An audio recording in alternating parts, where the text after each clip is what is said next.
नमस्कार, आप देख रहे हैं आईडीटीवी इन धनुष और मैं हूं दयानंद राय। तो आज हमारे साथ है एक खास मेहमान, भाजपा के प्रदेश कार्य समिति सदस्य डॉक्टर संजय सिंह। नमस्कार संजय जी। नमस्कार नमस्कार। एक प्रधानाध्यापक पिता के बेटे ने कैसे अपना सफर शुरू किया?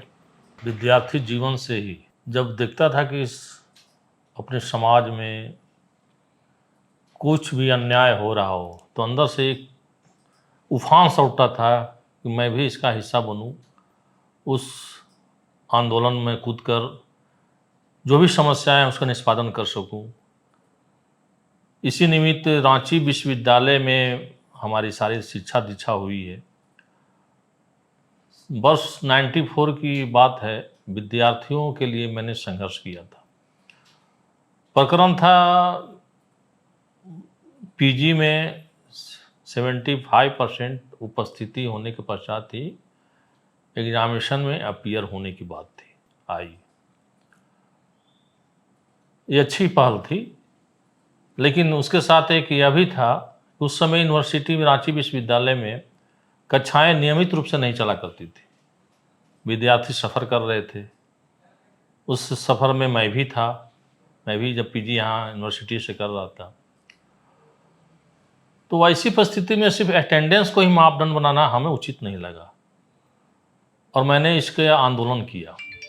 फिर वार्ता हुई और उस वार्ता के पश्चात सभी विद्यार्थियों को पीजी की परीक्षा में सम्मिलित होने दिया गया।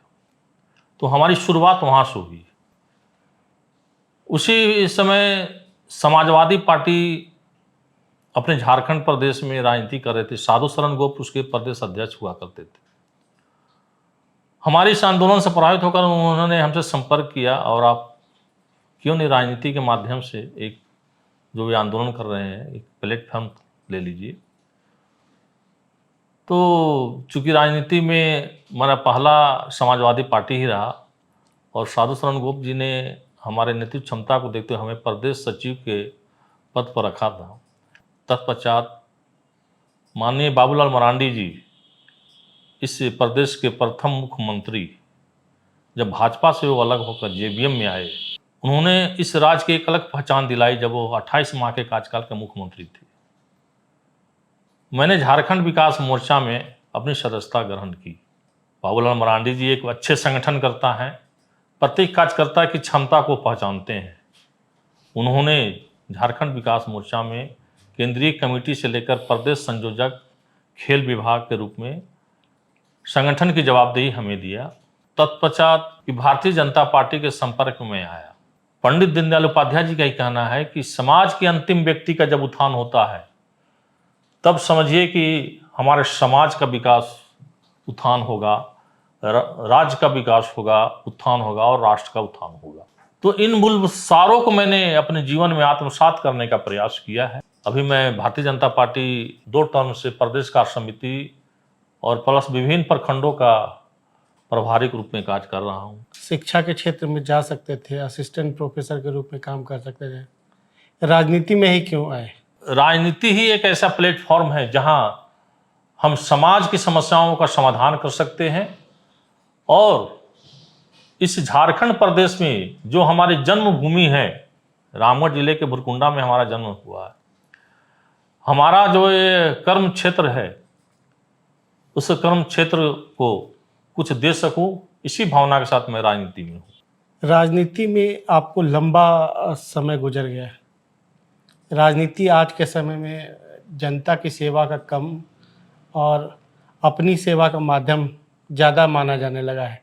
लोगों की ऐसी धारणा है कि जो राजनीतिज्ञ हैं वो पहले अपना हित साधते, जनता की बाद में देखते। लेकिन आप बोल रहे हैं कि गरीब और गरीबी दूर करना ये सब मेरी प्राथमिकता में है। मैं मानता हूं कि राजनीति में स्वार्थ ज़्यादा है, लेकिन दीनदयाल उपाध्याय जी का जो मूलभूत सार है, जो सिद्धांत है, जिस सिद्धांतों पर आज भारतीय जनता पार्टी आज कार्य करते हुए परम वैभव को प्राप्त किए, मैं उसी सिद्धांत को लेकर राजनीति कर रहा हूं और मैं अपने सिद्धांत से कभी भी भटक नहीं सकता हूं। लोगों की सेवा करना ही हमारा परम लक्ष्य है। हमारे हजारीबाग के लोकप्रिय सांसद माननीय जयंत सिन्हा जी ने हमें शिक्षा विभाग कि जो भी समस्याएं अपने संसदीय क्षेत्र के अंतर्गत आता है उसके निष्पादन के लिए प्रतिनिधि के रूप में शिक्षा विभाग का कार्य हमें सौंपा। उसके परिणाम स्वरूप शिक्षा विभाग की जितनी भी आज तक समस्याएं सामने आई है, सारी समस्याओं में 80% समस्या का समाधान हो गया। जब कस्तूरबा विद्यालय की बात आई कि पूरे जिला में एक ही विद्यालय बनेगा, ठीक है, पता तो एक औद्योगिक हब है, सीसीएल है, लेकिन सुदूर ग्रामीण क्षेत्रों के जो समस्याएं हैं वो मैंने देखा है। तो हमारे अंदर विचार आया कि क्यों नहीं कस्तूरबा विद्यालय को पतरातू प्रखंड में ही स्थापित कराया जाए। हमने जो है अपनी बातों को रखा कि पतरातू प्रखंड में अगर कस्तूरबा विद्यालय आते हैं तो रामगढ़ जिला में, चूंकि यह मिडिल पॉइंट है, क्यों अच्छा रहेगा। 2 दिन बाद रामगढ़ से एक टीम आई कस्तूरबा विद्यालय के स्थल चयन करने के लिए, और हमें हर्ष होता है कि उस टीम ने पतरातू का चयन किया। और पतरातू का जब चयन हो गया तो हमें लगा कि मैंने कुछ समाज को देने का काम किया है। सेंट्रलाइज विद्यार्थियों को जो परीक्षा केंद्र होता है उसमें भी बहुत सारी अनियमितता मैंने देखा कि विद्यार्थी हमारा, खासकर बालिका यहाँ है और उसे सेंटर में कहाँ जाना है एग्जाम देने के लिए, तो 50-60 किलोमीटर दूर। मैंने इस विसंगति को भी दूर करने का प्रयास किया। इस तरह बहुत सारी शिक्षा संबंधी जो समस्याएं आई है उस समस्याओं का निराकरण के लिए मैं शिक्षा विभाग में कार्य कर रहा हूँ। आपके बारे में कहा जाता है कि आप बड़का गांव से चुनाव लड़ना चाहते हैं, इसीलिए पूरा जोर लगाए हुए हैं। कितना सच्चाई इसमें? प्रत्येक व्यक्ति की एक महत्वाकांक्षा होता है। महत्वाकांक्षा यह होती है कि मैं जिस विधानसभा से आता हूँ वहाँ का भी प्रतिनिधित्व मैं कर सकूँ। तो अगर हमारे अंदर भी ये प्रबल इच्छा है कि मैं इस बड़का विधानसभा का प्रतिनिधित्व करूँ तो मैं नहीं समझता कि उसमें कोई खराबी है। मैं प्रयास कर रहा हूँ, लोगों के साथ जुड़कर प्रत्येक कार्य को कर रहा हूँ, लोगों के आंदोलन में सहभागी बन रहा हूँ, पार्टी देख रही है। लेकिन जो जातीय समीकरण है बड़का गांव के, वो आपके अनुकूल नहीं। कैसे आप, मान लिया टिकट भी मिलता है, कैसे आप लड़ेंगे? भारतीय जनता पार्टी का जो कार्य करने का तरीका है, हमारे दल का जो मूलभूत सिद्धांत है, सबका साथ, सबका विकास और सबका विश्वास, सभी वर्गों के लिए कार्य करती है भारतीय जनता पार्टी।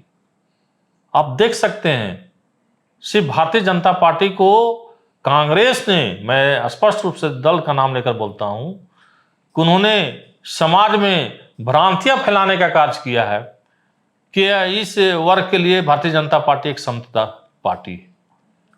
मैं कहना चाहता हूं कि जब से नरेंद्र मोदी जी ने देश के प्रधानमंत्री के रूप में कार्य करना प्रारंभ किया है, कौन सा वर्ग है ऐसा है जो सरकारी लाभ प्राप्त नहीं कर रहे हैं। अल्पसंख्यक समुदाय की जहां तक बात आती है तो चाहे वो पीएम आवास योजना हो, चाहे वो उज्ज्वला योजना के अंतर्गत हो, गैस चूल्हे पहुंचाने की जो बात है, स्वास्थ्य के अंतर्गत जो है आपका आयुष्मान योजना है, कौन सी योजना है जिसमें हमारे अल्पसंख्यक भाई लाभान्वित नहीं हो रहे हैं। अल्पसंख्यक बहनों के अधिकार को दिलाने के लिए 3 तलाक का जो कानून को अगर कोई तोड़ने का कार्य किया है तो भारतीय जनता पार्टी माननीय प्रधानमंत्री नरेंद्र मोदी जी ने किया है। तो क्या हम सांप्रदायिक पार्टी है? लोगों को भ्रांतियां जो फैलाई गई और सभी वर्ग जो है इस बात को स्वीकार करने के लिए विवश है कि नहीं, भारतीय जनता पार्टी जो है सभी का विकास चाहती है। तो चाहे किसी भी जाति का वहां लोग निवास करते हों, जाति में विश्वास भारतीय जनता पार्टी नहीं करती है, अपने काम का परिणाम चाहती है।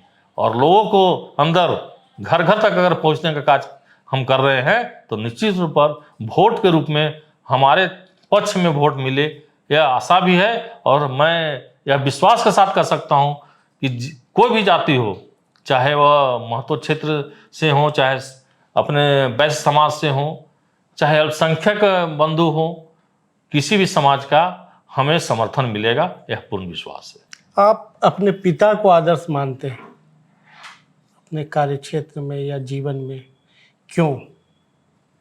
इसलिए आदर्श मैं मानता हूं कि वो एक ऐसे गुरु जी के रूप में विख्यात अपने समाज में हैं दो चार उदाहरण हैं जो पहले के विद्यालयों में होता क्या था कि गुरुजी जो हैं विद्यार्थियों से कुछ ना कुछ मार्क्स बढ़ाने के नाम पर,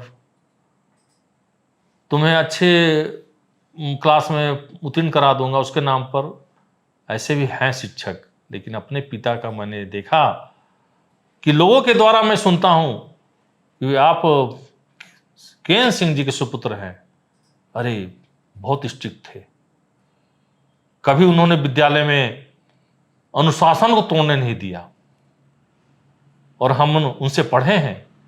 उस समय के डबल एमए थे हमारे पिताजी।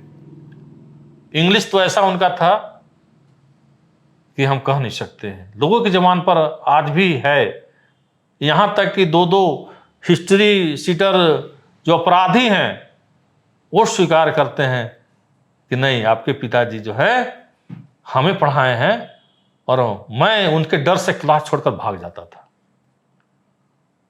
तो कहने का मतलब यह है कि वो सच्चे गुरु की भूमिका में अपनी भूमिका अदा की है। तो मैंने उनकी ईमानदारी को जब लोगों के मुंह से, जुबान से सुनता हूं, तो मैं भी यही चाहता हूं कि आज जब मैं सेवा दे रहा हूं राजनीति में, अपने समाज में, तो ईमानदारी पूर्वक उसका निर्वहन करूं। तो इसलिए हमारे प्रेरणा स्रोत हमारे स्वर्गीय पिताजी हैं। IDTV परिवार की ओर से आपका धन्यवाद। जी नमस्कार, धन्यवाद।